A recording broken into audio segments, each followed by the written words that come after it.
Sit back, stretch out, or lay out. Get any itches, wiggles, discomforts out. As you face straight ahead, pick a spot to stare at about 45 degrees above your line of vision.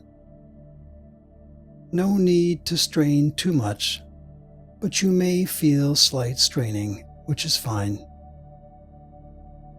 Imagine your eyelids growing so heavy that you want them to close.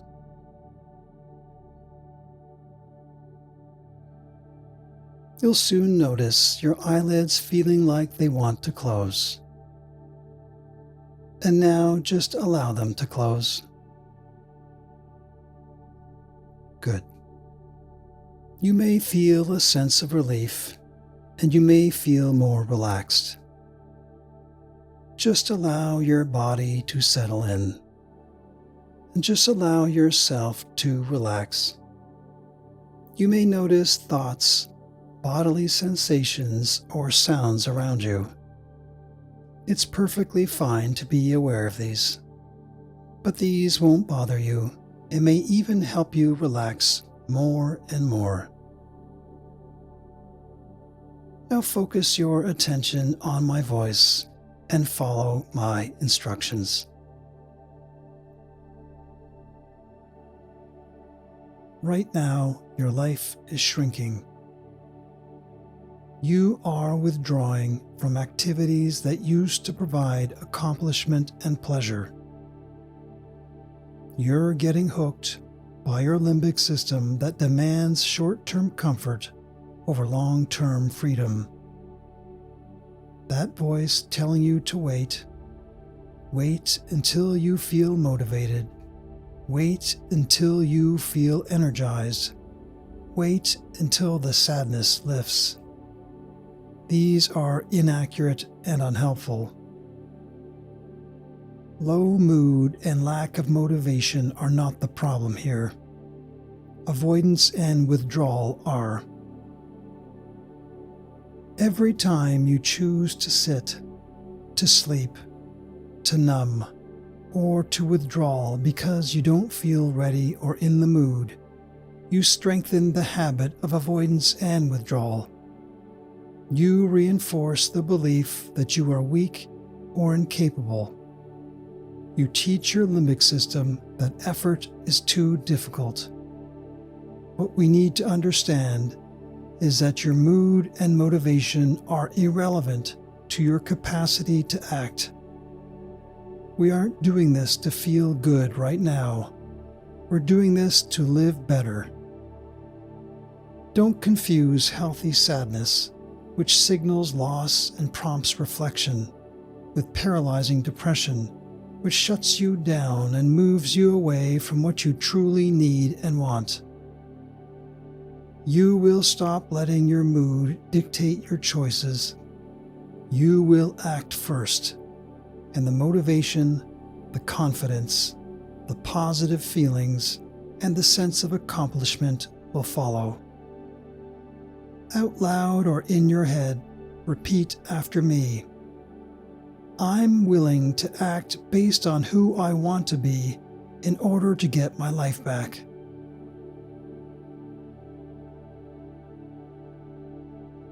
Good. Now repeat after me again. I'm willing to act based on who I want to be in order to get my life back.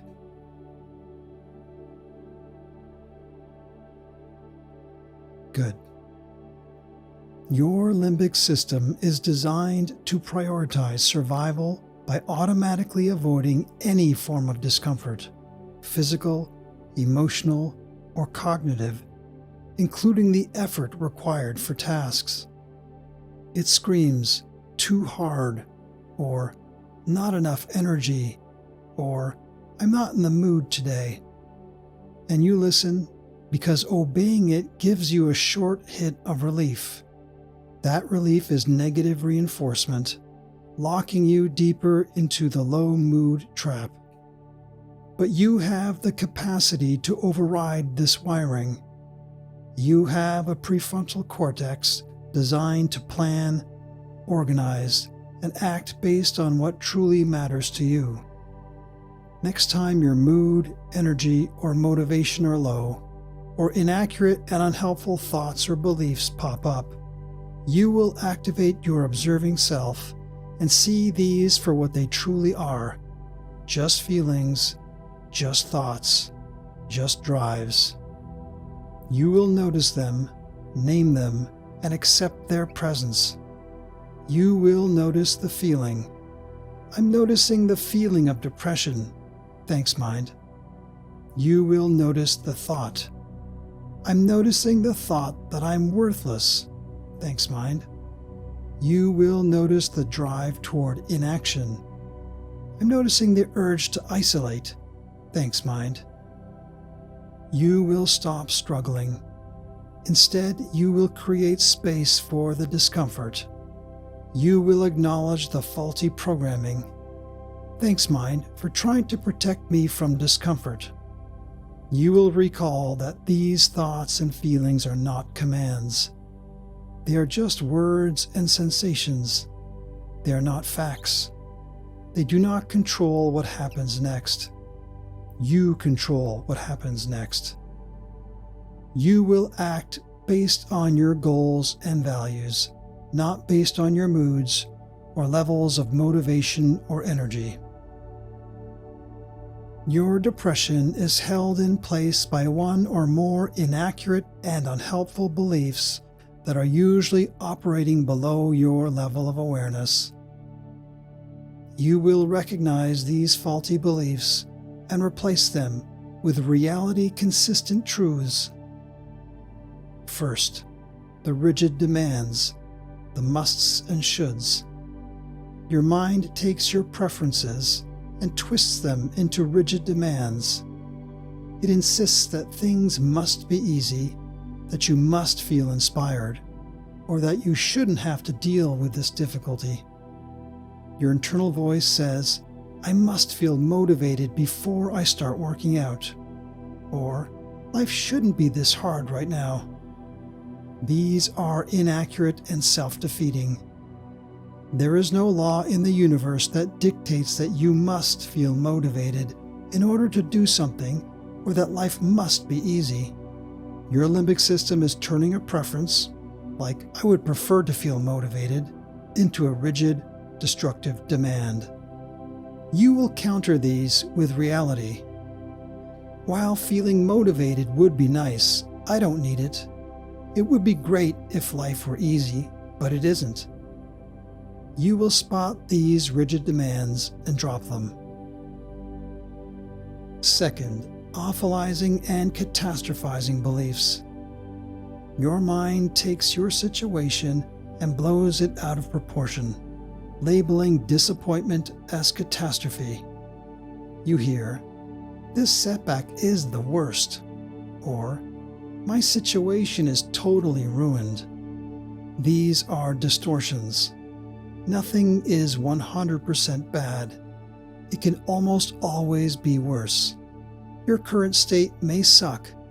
It may be bad, but it is not awful, terrible, or catastrophic. Those extreme beliefs are not accurate.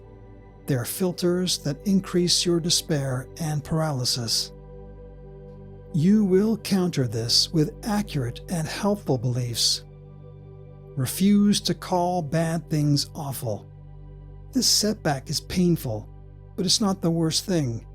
My career or life is not ruined. I can put this into perspective. Third, unbearability or I can't stand it beliefs. This is your discomfort intolerance, stemming directly from the limbic drive to reduce pain. It's the inaccurate and unhelpful belief that because something is difficult or painful, you can't endure it. You may hear, "I can't stand feeling this depressed," or "Doing what I need to do is too hard." These are tricks of the mind. Most discomfort is easily tolerable. You can stand it. You have stood worse. The feeling of low energy, the mental friction of starting a task, these are uncomfortable but they are not threats to your survival. You will counter these with reality. While it's hard to tolerate feeling so low, and it's harder for me to do things I know I should do, it's not true that I can't stand it. It may be difficult, but I'm willing to make room for this discomfort in order to move toward my goals. Fourth, global negative ratings or overgeneralizing beliefs. This may be the most damaging, inaccurate, and unhelpful belief. When things go wrong, your mind slaps broad, harsh labels on yourself, others, or your life. You hear, "I'm a failure," or "I'm worthless," or "My future is hopeless." These are inaccurate and unhelpful beliefs. You are not defined by temporary behavior or circumstances. This is your limbic system's attempt to conserve energy by categorizing things simply. The reality is, it is not true that you're a failure, or that you're worthless, or that your future is hopeless. Because you failed at X does not mean that you are a failure. Because you feel worthless does not mean you're worthless. Because things are bad now does not mean your future is hopeless. You will evaluate your behaviors, not your whole self. You can dislike what you did without condemning who you are. I failed at this task, but that doesn't make me a failure as a person. The future feels uncertain, but that doesn't mean it's hopeless. I can still take steps toward improvement. I'm a person who sometimes fails, sometimes succeeds, but I'm always worthwhile. You will always accept yourself unconditionally as a fallible human who is always worthy of dignity, regardless of performance or approval. You will counter this with reality. You will restrict your rating to specific actions, not your entire worth. My project failed, but I'm not a failure. I performed poorly, but I am not worthless. I am a worthwhile person regardless of my performance. In your mind or out loud, repeat after me. I can tolerate the discomfort and do what's important, even if I don't feel like it. Good. Repeat after me again. I can tolerate the discomfort and do what's important, even if I don't feel like it.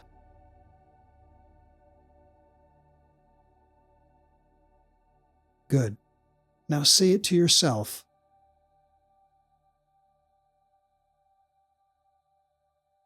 Good. One more time. Good. You can tolerate the discomfort and do what's important even if you don't feel like it. Your success depends on accepting reality. You are responsible for your reactions and your actions, regardless of your emotions and level of motivation or your mood. You will redirect your energy from arguing with your mind or trying to feel better to doing better. Your plan is behavioral activation. You will engage in actions aligned with your goals and values, especially those that used to provide a sense of pleasure or mastery. These actions might feel empty at first, but with practice, positive reinforcement will follow, and your mood will eventually be strengthened by evidence.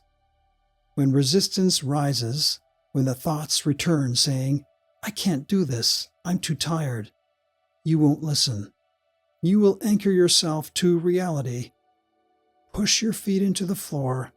Focus on 3 things you can hear. Return to the present moment, which is the only place action can happen. Then commit to action on what matters to you. The 5-minute rule is your weapon against inaction. When your mind predicts pain or failure, You will challenge it by making a deal. Make a deal to engage in the task for just 5 minutes. Give yourself honest permission to stop after 5 minutes if it is truly as bad as your limbic system predicted. You will almost always find that your primitive brain over-predicted the difficulty, and you will keep going. You will tolerate the short-term strain to prevent the long-term regret. As Jim Rohn said, we must all suffer from one of two pains, the pain of discipline or the pain of regret. The difference is discipline weighs ounces, while regret weighs tons. You must remind yourself why you are willing to accept this discomfort. Is it to be a role model? Is it to reclaim your purpose? Is it because you value growth and persistence? Whatever the reason, remind yourself of these things next time you hesitate. Say this truth to yourself now. I'm willing to feel discomfort in order to get my life back. Good. Repeat again after me. I'm willing to feel discomfort in order to get my life back. Good. Now say to yourself. Good. Now say to yourself one last time.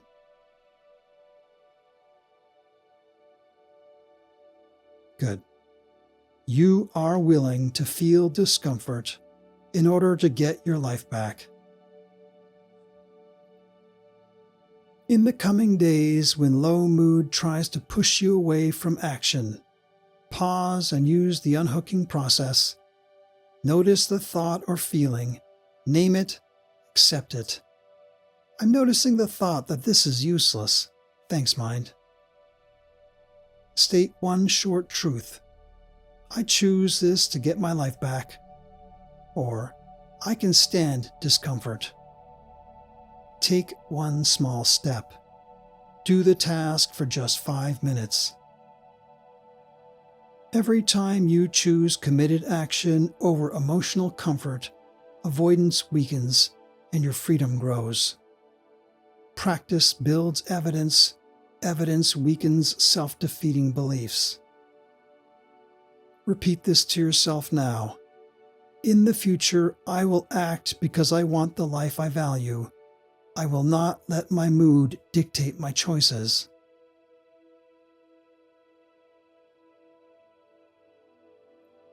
Good. Repeat it again after me. In the future, I will act because I want the life I value. I will not let my mood dictate my choices.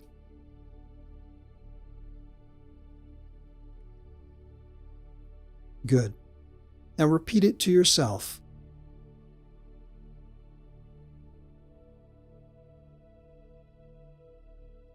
Good. Now repeat it to yourself one last time.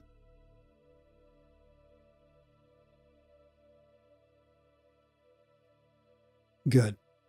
In the future, you will act because you want the life you value. You will not let your mood dictate your choices. You will act based on goals. You will act based on values. You will weaken the avoidance and withdrawal system. You will strengthen your resolve.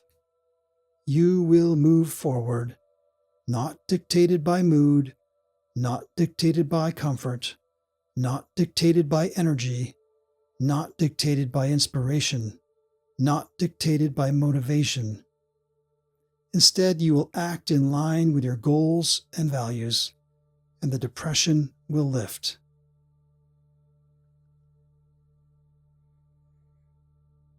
In a moment, you'll bring yourself back to full awareness. You'll hear me count from 1 to 10. With each ascending number, from 1 to 10, you're going to become more and more alert, more and more awake with each ascending number.